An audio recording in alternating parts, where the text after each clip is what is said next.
Hello mga katoto. Join me again for another day in the life of Toto Bruce. Naglalakad tayo at maghanap tayo ng pwedeng mamerienda. Nakikita nyo ba yon? Ayan, burger machine. Diyan tayo kakain.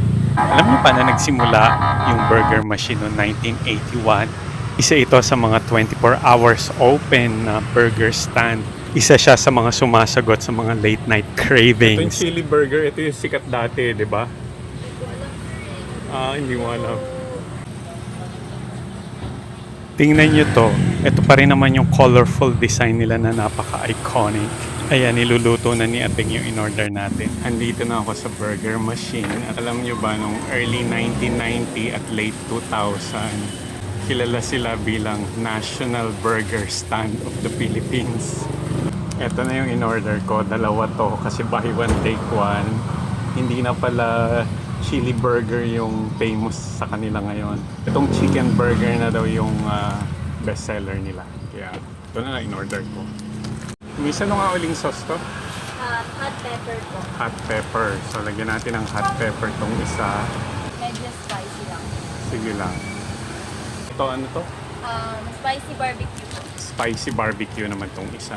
Kasi buy one take one naman siya. So let's eat.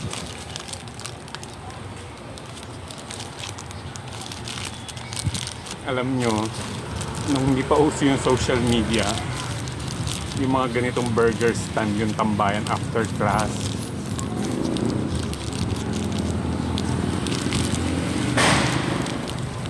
Kaya isa yung burger machine sa popular nung high school days ko. Pangalawa ko na to. Medyo malaki yung burger nila kasi dalawa yung patty.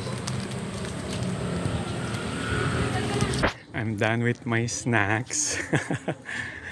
At survive na naman natin yung 20 pesos. Yung in-order ko 58 pesos. So literally 29 pesos lang. Pasok pa rin sa 20 pesos na snacks.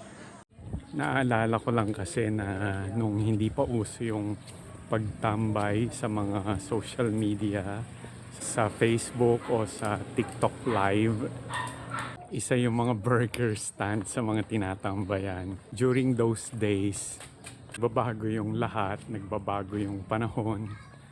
Mahalaga, nakaka-adapt tayo mga katoto. Muli, and this is another day in the life of Toto Bruce.